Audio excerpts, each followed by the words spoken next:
Sahabat Shalom, Bapak Yahweh memberkati saudara sekalian. Pagi ini saya akan menyampaikan satu materi yang saya beri tema, Aku Tidak Percaya Adanya Tuhan.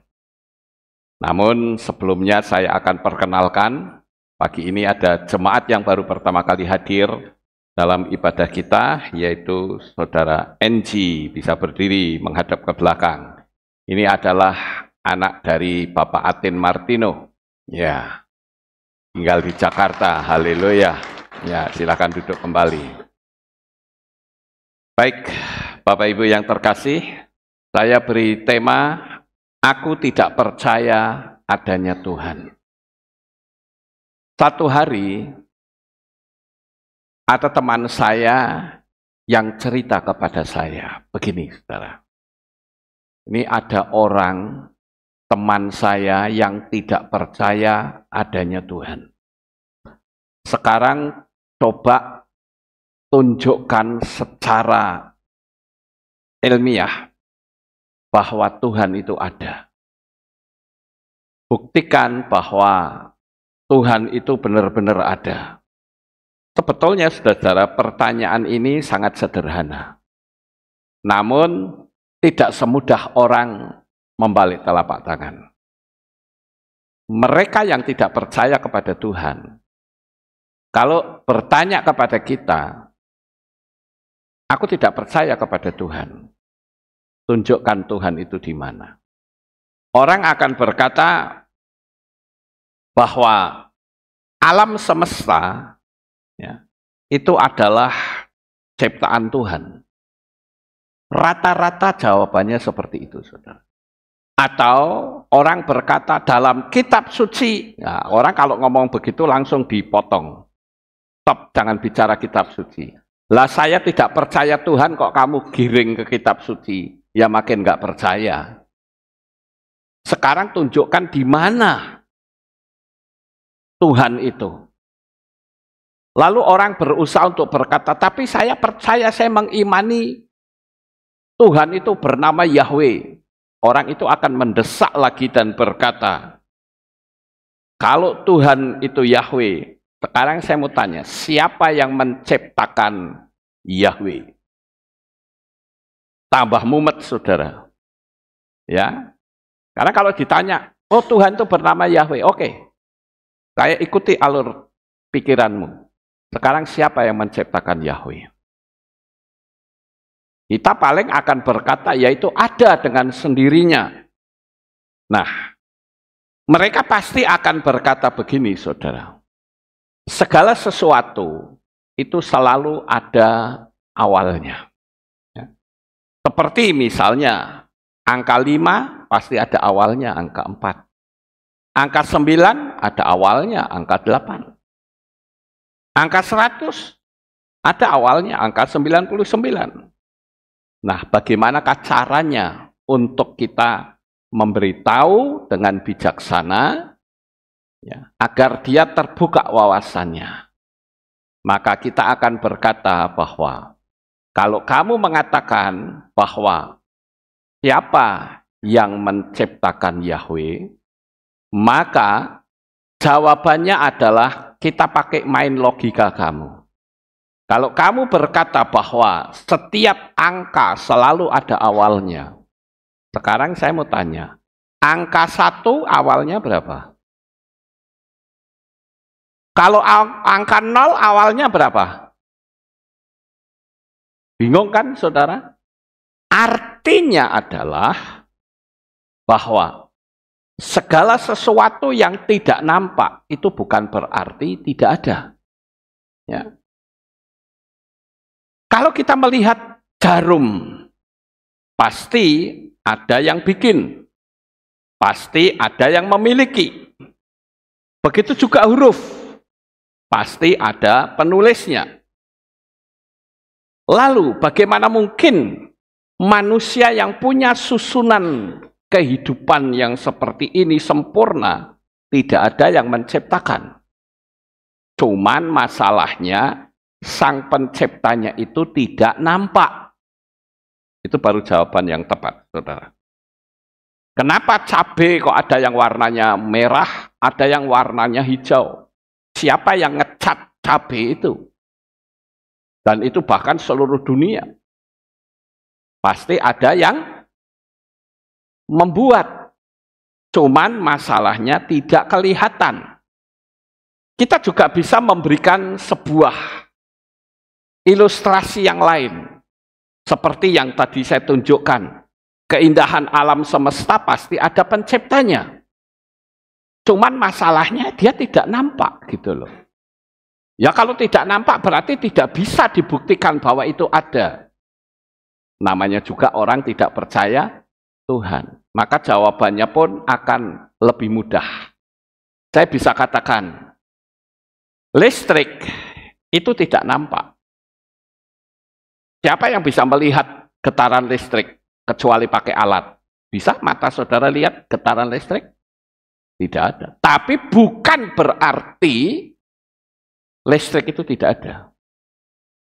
Faktanya ada orang yang kesengat listrik mati, yang dia lihat hanya kabel. Betul nggak Bapak Ibu? Tapi coba dipegang. Tapi di situ ada energi yang besar. Jadi yang tidak nampak itu bukan berarti tidak ada. Nah, kebanyakan orang selalu berpikir bahwa yang nampak itu baru bisa dikatakan ada. Nah, ini kan repot, saudara-saudara. Kita sebagai anak-anak Bapa Yahweh, kita harus bisa memberikan pemahaman kepada mereka yang ada di luar, yang tidak percaya adanya Tuhan. Seperti kita duduk di sini, saudara tidak bisa melihat frekuensi apapun, bukan? Tapi sebetulnya di depan kita itu banyak sekali berseliweran. Ya, frekuensi-frekuensi, getaran, vibrasi, apapun. Cuma tidak bisa dilihat oleh mata. Cuman masalahnya orang-orang yang tidak percaya kepada Tuhan, itu mereka hanya ingin melihat dengan mata mereka. Nah, inilah yang jadi masalah, saudara. Ada sebuah cerita yang pernah saya baca.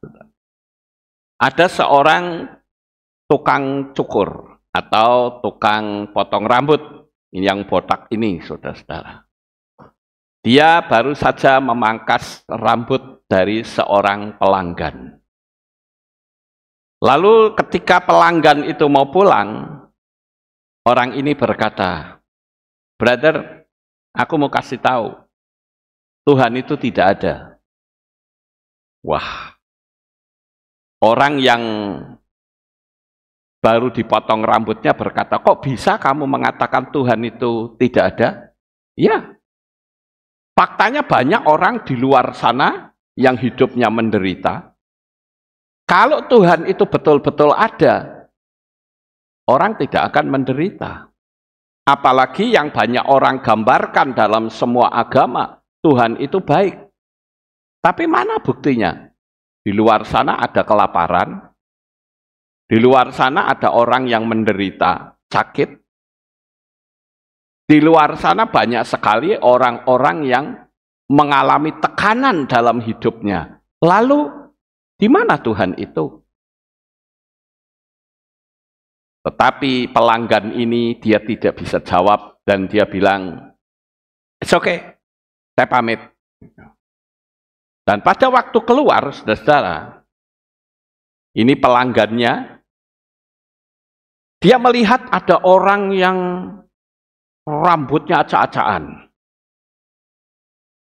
Bahkan jenggotnya juga berantakan, nggak karu-karuan, nggak terawat, saudara. Lalu pelanggan ini ngajak orang ini masuk ke dalam. Dan dia berkata,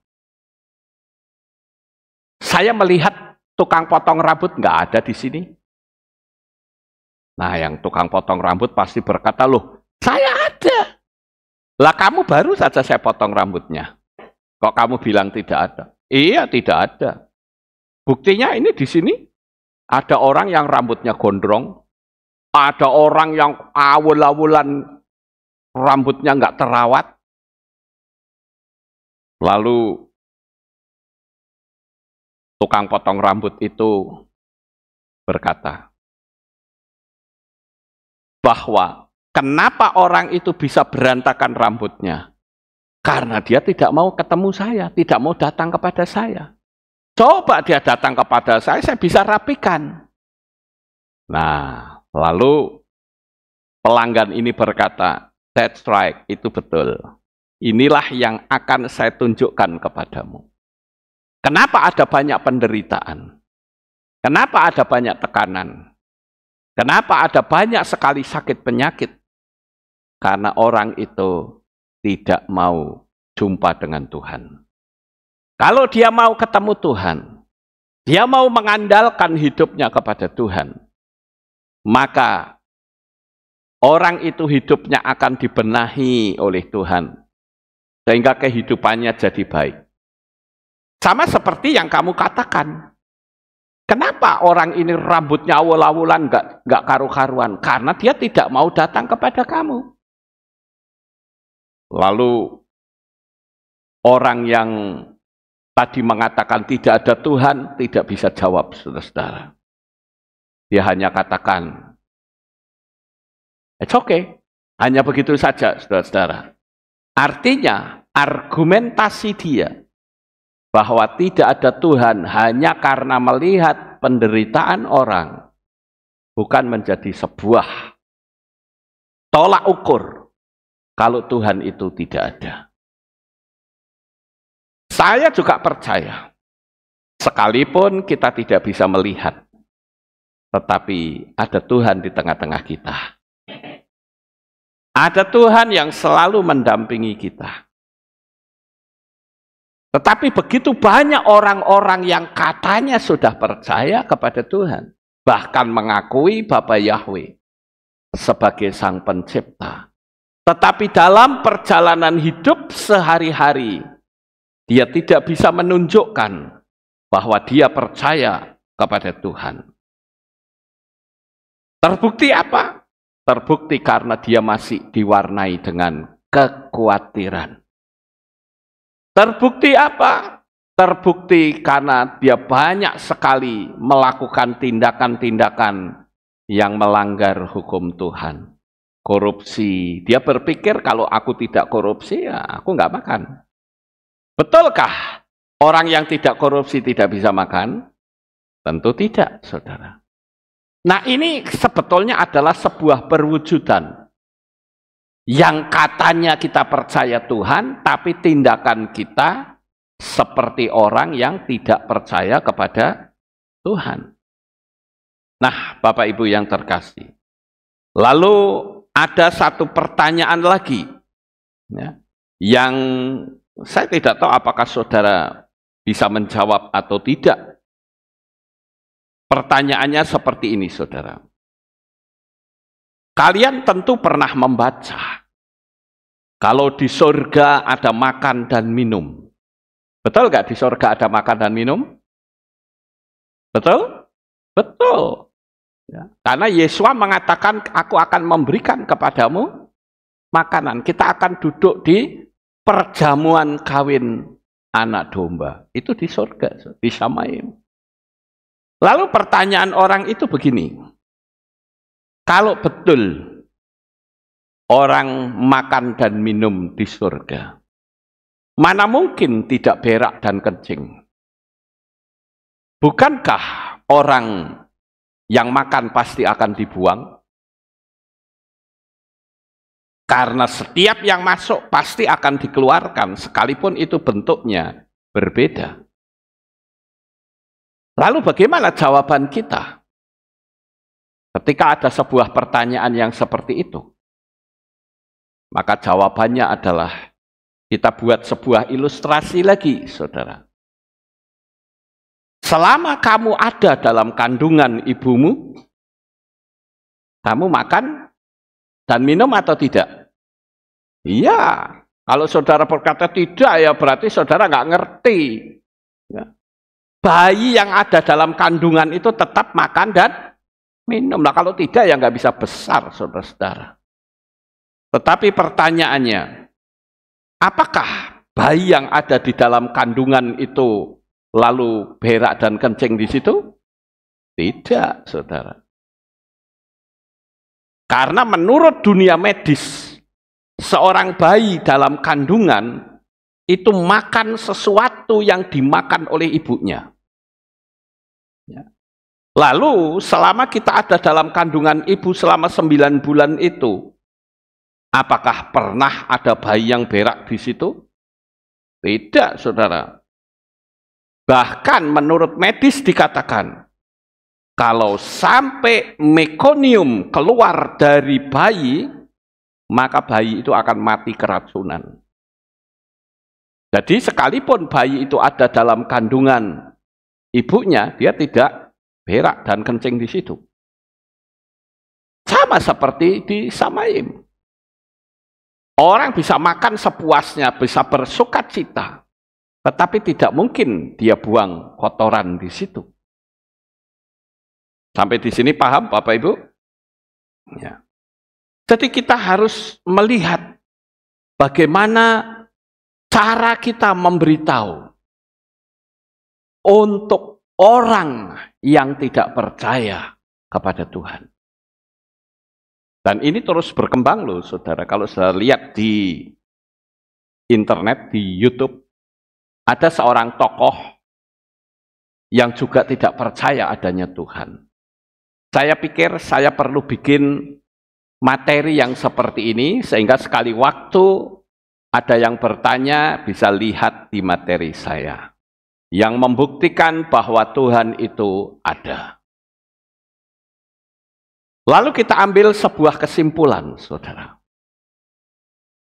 Apa yang tidak nampak bukan berarti tidak ada.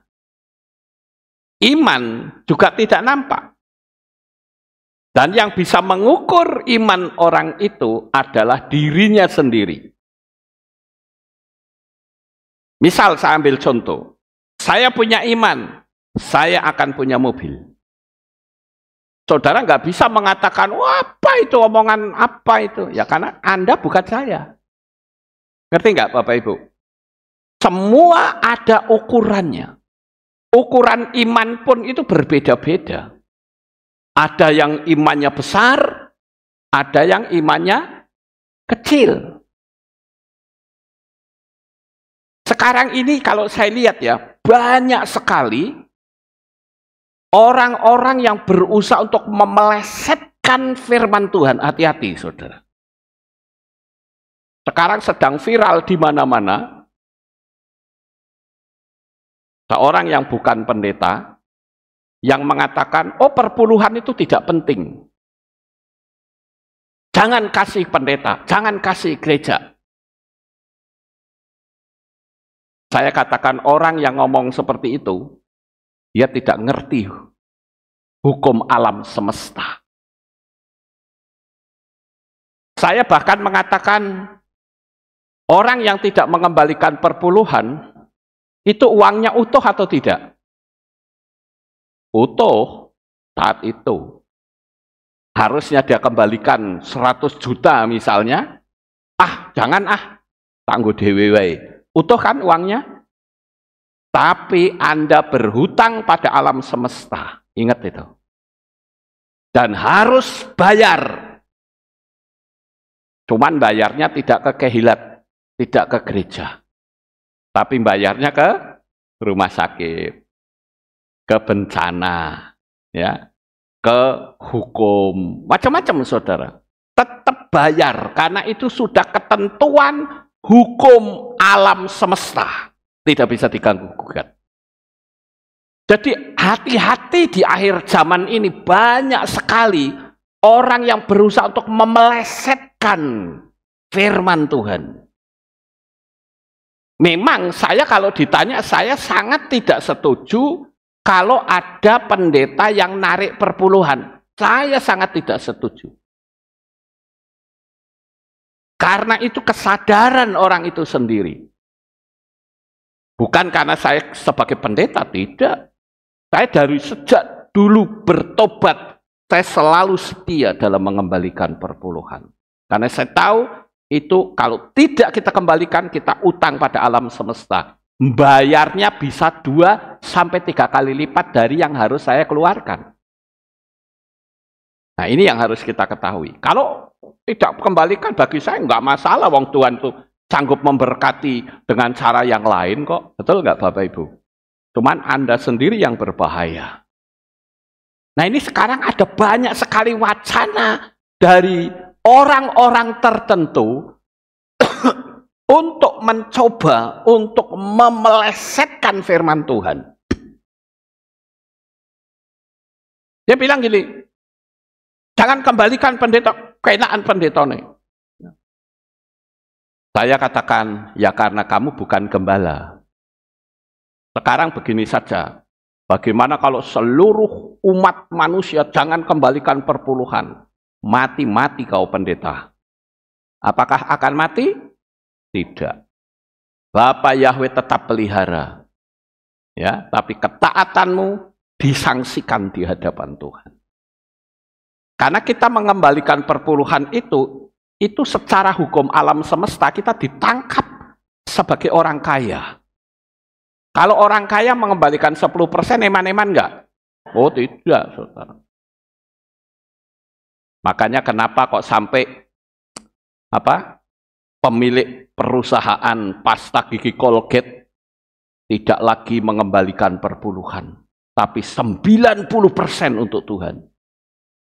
Itu luar biasa. Sekarang ini banyak sekali wacana-wacana dari orang-orang yang merasa dirinya hebat, mengucapkan kalimat-kalimat yang keluar dari jalurnya firman Tuhan.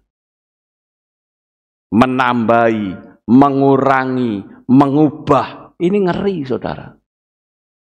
Dan orang digiring ke situ nurut saja. Maka saya katakan kepada teman-teman saya, hati-hati dengan masalah perpuluhan. Karena ayat firman Tuhan katakan ada belalang pelahap, belalang pengirip, belalang pelompat. Jadi saya katakan jangan saudara anggap kalau tidak mengembalikan duit perpuluhan itu uang saudara utuh. Iya sekarang, saat itu. Tapi kelak alam semesta akan berkata, bayar habis saudara. Betul. Saya bahkan menganjurkan bagi saudara yang sudah mendapatkan berkat melalui hukum Loa. Saudara, usahakan untuk bersaksi, saudara. Sebagai wujud terima kasih kita kepada hukum sistemiknya Bapa Yahweh. Karena kalau kita mempraktekkan hukum Loa itu, tidak kita melepaskan nama Yahweh. Tapi kita justru menunjukkan kita bersyukur ada hukum sistemiknya Bapa Yahweh. Sampai di sini paham Bapak Ibu? Jadi itu ukuran. Ya. Ketika seseorang berkata, aku hidup diberkati, yaitu ukuran iman orang itu sendiri. Sekalipun belum ada uang, tapi dia berani berkata, aku diberkati. Paham Bapak Ibu? Ini yang namanya iman. Iman itu artinya kita melihat sesuatu yang dalam bentuk alam roh. Karena firman Tuhan katakan dalam Markus 11 ayat 24. Apa saja yang kamu minta dan doakan, percayalah bahwa kamu telah menerimanya. Maka hal itu akan diberikan kepadamu. Telah dan akan. Telahnya di dunia alam roh. Akannya dalam dunia fisik. Menyusul. Ya. Nah, sekali lagi saya katakan bahwa sekalipun tidak nampak, Tuhan itu ada. Dan dia selalu melihat kehidupan kita setiap hari. Bahkan dia punya rekaman jejak digital kita. Mungkin saudara akan berkata, aduh Tuhan bagaimana kalau saya dulu pernah melakukan segala kejahatan, pelanggaran firman. Apakah jejak digital saya masih Ada. Untuk menghapusnya gampang, saudara. Menghapusnya itu tinggal kita berdoa, minta ampun sama Tuhan, maka semua jejak digital buruk kita akan terhapus. Itulah kemurahan dari Bapa Yahweh. Jadi kita sebagai anak-anak Bapa Yahweh harus menyadari itu. Dan saya katakan sebuah kebohongan besar yang setan pernah lakukan, saya temukan ada beberapa. Yang pertama, dia berani berkata, tidak ada Tuhan. Tidak perlu percaya keadanya Tuhan. Karena Tuhan tidak bisa dilihat. Penderitaan ada di mana-mana. Mana Tuhan? Omong kosong, bullshit katanya. Ya karena Anda tidak bisa melihat dunia yang tidak nampak. Kamu sendiri tidak bisa melihat getaran listrik, tapi coba pegang itu kawat listrik, mati kita. Jadi yang tidak nampak bukan berarti tidak ada, saudara. Kemudian itu kebohongan setan yang pertama. Ya kalau kita bicara setan saja, itu sudah membuktikan adanya oknum yang tidak nampak juga. Ya. Yang kedua, sudah percaya, tapi masih ditipu dengan memelesetkan namanya. Ya. Apapun alasannya, nama tidak bisa diubah. Ada orang yang mengatakan begini, oh nama Yunani itu kan karena kita ada di Indonesia. Oh nama ini kan karena kita ada di Cina. Saya akan bertanya, kalau kamu di Amerika namamu berubah jadi siapa? Terus kamu pergi lagi ke Cina, namamu berubah jadi siapa lagi? Kalau kamu pergi ke Israel, namamu berubah jadi apa lagi? Nama tidak bisa berubah. Dari dulu nama Muhammad tidak pernah jadi Ahmad ataupun Mahmud. Nggak pernah. Nama Kuan Kong, Kuan Ping, Kuan Im tidak pernah berubah. Tapi aneh bin ajaib, nama Yahweh bisa berubah-ubah. Ini kita sebagai anak-anak Tuhan kita mesti sadari.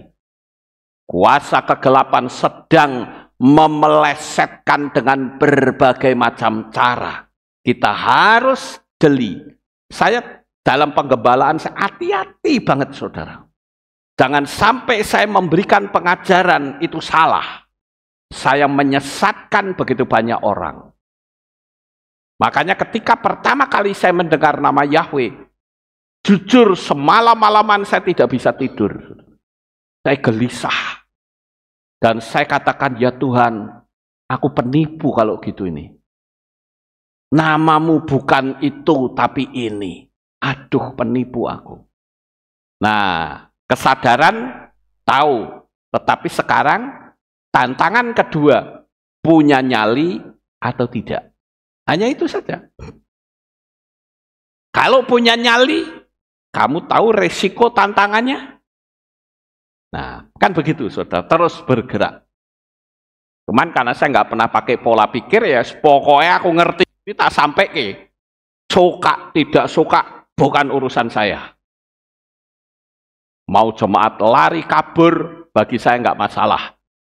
Nanti dengan berjalannya waktu, mereka akan tahu bahwa apa yang saya sampaikan itu sebuah kebenaran. Itu harus tegas, saudara. Seorang gembala itu harus begitu, jangan mencela-mencele. Nanti kelompoknya nama lain ikut, nanti itu kan bungkulan namanya. Ya. Kemudian penipuan yang ketiga dikatakan tidak ada surga neraka. Karena itu hanyalah sebuah dongeng. Belum ada tuh manusia yang mati, lalu muncul kembali cerita di balik itu semua. Saya katakan ada. Dialah Yeshua HaMashiach. Dia pernah mati, jadi dia bisa cerita ada apa di balik kematian. Sekarang yang menjadi permasalahan adalah Anda tinggal mempercayai atau tidak. Kalau percaya, anugerah itu didapat. Tetapi kalau tidak, ya sudah, Tuhan itu hanya menawarkan. Tuhan itu hanya mengulurkan tangan. Tapi ingat, di balik semua kehidupan kita, ada kehidupan yang kekal. Orang berpikir bahwa yang penting kita hidup benar, yang penting kita hidup nggak bermasalah. Kalau sudah mati, yes, urusan nanti. Itu kan karena Anda. Kamu tidak tahu bahwa kematian itu sebetulnya adalah awal dari sebuah kehidupan yang maha kekal. Ini yang orang tidak tahu, saudara. Orang berpikir mati ya sudah kayak binatang begitu. Tidak. Manusia mati, rohnya tetap hidup.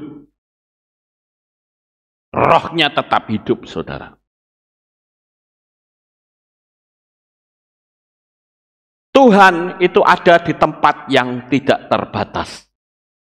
Andalkan Dia dalam segala hal kepadanya. Dan percayalah kita tidak akan pernah kecewa, saudara. Jadi kalau ada orang bilang, oh nggak ada tuh neraka, nggak ada tuh surga, bullshit semua. Jangan percaya. Kenapa ada banyak orang yang sampai melakukan bunuh diri?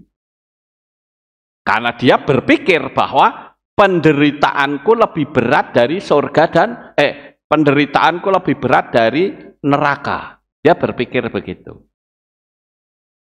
Dia tidak pernah menyadari bahwa yang namanya neraka itu begitu mengerikan. Loh kok Pak Lukas tahu? Ya tahu lah, wong namanya juga Tuhan yang ngasih tahu, Yesua yang ngasih tahu. Kalau nggak ada yang ngasih tahu ya saya tidak tahu, kan begitu, saudara. Ya. Jadi saya katakan kalau kita bisa percaya dan mengakui Bapa Yahweh adalah Tuhan, itu suatu anugerah yang sangat besar. Melebihi kekayaan manapun di atas muka bumi ini. Maka saya katakan, suruh saya untuk pimpin ibadah dengan pola lama 1 jam saja. Saya katakan, kamu mau bayar berapapun nilainya, saya jawab, no way. Nama Yahweh dan Yesua bagi saya harga mati, saudara. Tidak bisa diganggu gugat. Makanya saya mengambil satu sikap. Ya, di KPI itu saya punya prinsip, saudara. Kalau dia pakai campur-campur, lebih baik keluar. Saya nggak mau KPI itu dicemari dengan nama-nama yang asing. Ya. Kemarin juga ada kelompok doa yang dikasih teguran, masih tetap ngeyel. Saya bilang, ya sudah, saya tak keluar saja dari kelompok doa. Itu prinsip bagi saya, saudara. Dan di sini pun saya menganjurkan kepada semua gembala KPI, jangan memasukkan orang yang masih campur-campur. Ya, nggak bisa di KPI seperti itu. Ya. Jadi saya katakan karena orang itu berargumentasi berkata, oh ya ini begini, ya sudahlah. Daripada saya terpancing untuk debat, lebih baik saya tak cari damai, tak lari saja. Saya keluar. Ya. Nah, itu satu prinsip. Saya nggak mau berdebat soal orangnya, saudara. Karena berdebat itu bagi saya, itu adalah bertengkar pakai tema. Nggak mau. Saya belum pernah berdebat dengan seseorang yang terang-terangan ngaku kalah, dan dia ikut iman saya. Belum pernah. Artinya, orang disuruh nonton orang bertengkar. Saya tidak mau. Ya. Jadi kalau saudara sampai bisa percaya kepada Bapa Yahweh, itu artinya saudara mendapatkan anugerah yang sangat besar. Dan itu harus saudara pertahankan sampai pada titik nafas yang penghabisan. Ya. Sekarang yang terakhir, apa yang harus kita lakukan? Tinggal pertahankan iman kita sampai akhir. Sekali lagi, Tuhan hanya menawarkan. Saya sampaikan seperti ini agar supaya kita bisa memiliki wawasan. Bagaimanakah kita di luar sana ternyata menemukan banyak orang yang tidak percaya adanya Tuhan. Padahal DNA kita saja menurut hitungan gematria Ibrani adalah nama Yahweh, saudara. You mau percaya atau tidak, DNA-mu tetap DNA Yahweh. Makanya setan berusaha untuk mengubah DNA kita sehingga menjadi mRNA. Hati-hati Bapak Ibu. Saya katakan ini tegas karena saya tahu bahwa ini bukan menyangkut agama. Ini bukan menyangkut sinode, tapi ini menyangkut keselamatan kita bersama. Kita punya nyawa, tetapi apakah nyawa itu bisa dilihat? Tidak. Tapi kita bisa hidup karena kita ada nyawa. Jadi yang tidak kelihatan bukan berarti tidak ada. Jadi saya menganjurkan bagi saudara yang tidak percaya kepada Tuhan, hari ini saudara mendapatkan anugerah. Tinggal terima atau tidak. Karena di dalam kehidupan kita Tuhan tidak pernah mau paksa kita. Tapi Tuhan mau kehidupan kita dengan penuh kesadaran kita katakan, Tuhan, aku memuliakan Engkau. Aku tinggikan namamu. Sukses besar untuk saudara. Bapak Yahweh memberkati. Haleluya. Kita tunduk kepala, kita berdoa. Kami mengucapkan terima kasih dan syukur kepadamu ya Bapa. Pagi ini kami bersama-sama telah mendengarkan renungan firman-Mu. Biarlah apa yang kami renungkan pada saat ini boleh menjadi berkat dalam kehidupan kami. Sehingga kami akan terus mempertahankan nama Bapa Yahweh di dalam hati kami sampai nafas kami lepas dari tubuh kami. Meteraikan firman ini dalam kehidupan kami ya Bapa. Terpujilah Engkau dalam nama Adonai Yeshua HaMashiach. Kami sudah berdoa. Amin. Haleluya.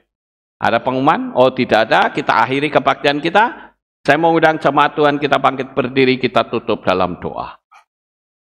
Terima kasih Bapak Yahweh. Selesai sudah ibadah kami. Dari awal, pertengahan, sampai pada akhirnya. Sebentar lagi anak-anakmu akan kembali pulang ke rumah mereka masing-masing. Jaga lindungi peliharakan mereka sampai di rumah dengan selamat. Pertemukan kembali pada jam-jam ibadah mendatang di dalam ikatan tali kasih-Mu. Terima kasih ya Tuhan, kami serahkan semuanya ini di dalam tangan-Mu. Inilah doa syukur yang kami naikkan di dalam nama Adonai Yeshua HaMashiach, Juru Selamat kami yang ajaib. Kami sudah berdoa dan mengucap syukur. Mari kita angkat tangan kita dan kita akan menerima berkat Kohanim. Haleluya. Yevarecheka Yahweh wa yishmereka.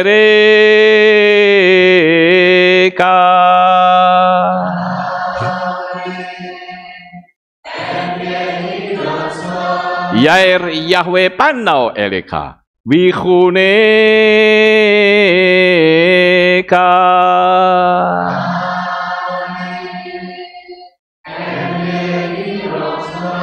Yesa Yahweh panau eleka wa Yashem leka shalom.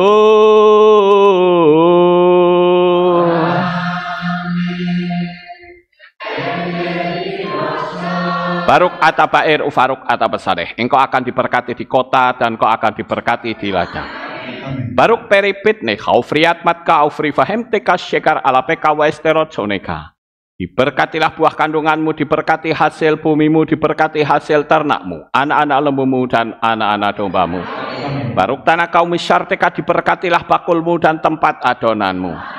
Baruk ata boboy kau faruk ata betseteka, dan kau akan diberkati pada waktu kau masuk, dan kau akan diberkati pada waktu kau keluar.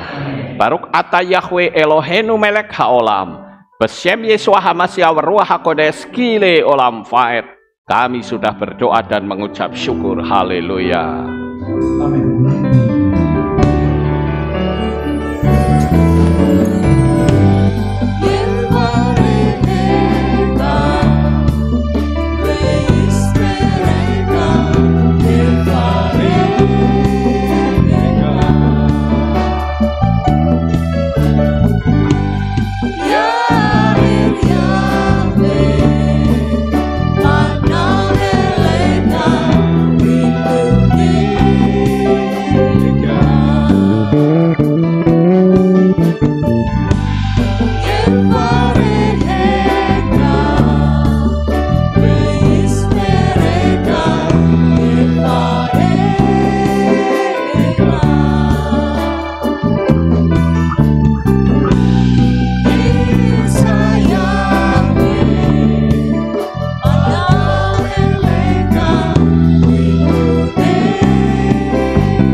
memberkati selalu. Amin. Amin. Sahabat Shalom.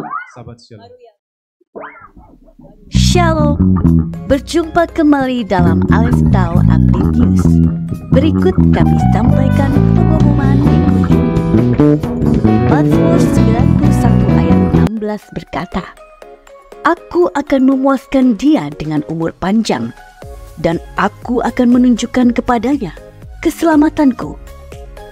Yom Holodet Sameah bagi Bapak, Ibu, Saudara yang berulang. Puasa. Terima kasih atas kehadiran Bapak Ibu Saudara sekalian dalam ibadah bersama kami di Kehilat Alef Tau Magelang. Doa saya Bapa Yahweh memberkati dengan kesehatan yang sempurna, damai sejahtera dan berkat materi yang semakin melimpah. Kami menunggu kembali kehadiran Bapak Ibu Saudara sekalian pada jam yang tersedia. Hari Sabat jam 5 pagi, hari Minggu jam 6 pagi, hari Rabu jam 6 sore. Siap sedialah sebagai mempelai Hamasiah untuk menyambut kehadiran mempelai pria kita yaitu Adonai Yeshua Hamasiah di awan-awan yang permai. Amen lehitraot. Shalom, sampai jumpa kembali.